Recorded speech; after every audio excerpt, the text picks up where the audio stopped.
Do you know him? He started the Z Group and was one of the richest people in India in 2015. He used to host a famous show called the Subhash Chandra Show. He believed that true happiness comes from the achieving success with good values and principles. However, it seems like he didn't follow those principles himself, as his actions were completely different. Based on a report by SEBI, his actions caused 3 lakh bondholders to lose money and many people lost crores of rupees. Today we will talk about the accusations of fraud against Subhash Chandra Goenka. It is important to understand how he cleverly carried out these actions, as knowing this can help you avoid similar losses in the future. So hello guys, my name is Nick and welcome back to my YouTube channel Let Me Flow. From 2013 to 2018, Zee Entertainment Enterprises Limited had a fantastic time. The price of its shares went up a lot from rupees 200 to 600, giving a yearly return of 24%. This attracted many investors, especially because of the leadership of Punit Goenka, who was the CEO during this successful period. Punit Goenka received awards and recognitions for his achievements, such as Impact Person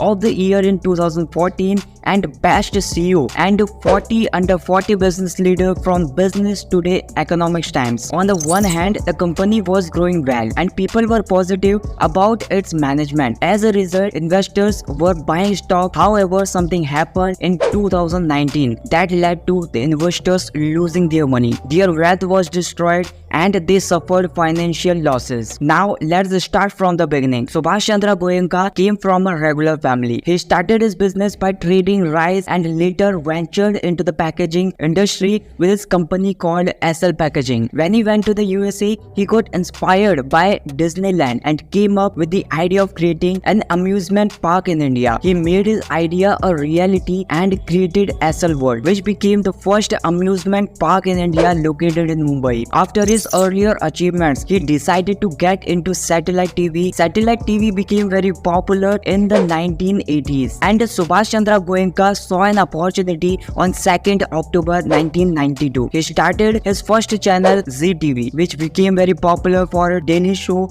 and a reality program. Later, he launched more channels like Zee Cinema and Zee Business. All these TV channels are part of the Zee Group. Even though the years between 2013 and 2018 were seen as a successful time for the company, something unexpected happened in 2019. Two independent directors, Sunil Kumar and Niharika Bohra, suddenly resigned, which made people suspicious. What surprised everyone even more were the reasons mentioned in their resignation letter. In my opinion, if they had not written resignation letters or kept the reasons to themselves, the information might not have been revealed. The letter contained allegations that the company's promoter Subhash Chandra Goenka and his son Punit Goenka had used company money for personal benefit. As a result, SEBI started an investigation to check if these claims were true. During the investigation, SEBI found a complicated way of moving funds around. You might be surprised to know that Subhash Chandra Goenka owns a company called Zee, which is a public company, and also 7 private companies. In a public company, ownership is shared between the promoters and the public investors, so important decisions require board approval. However, in his private companies, he owns most of the shares and can make decisions on his own. Additionally, he has 7 private companies where he owns the majority shares. One of these companies is called SL Green Mobility. They needed a loan of 200 crores, so they went to Yes Bank. They asked for something valuable to secure the loan, and he suggested using a 200 crores fixed deposit from his company Zee as collateral for SL Green's loan. It is important to know that Zee is a company that anyone can invest in, while the other 6-7 companies including SL Green Mobility are owned by him personally. This means that all the profits made by his private companies belong only to Mr. Goenka. On one hand, if Zee earns a profit, it benefits both Mr. Goenka and the public shareholders. However, the profit of the other 7 companies solely belong to him. This means that if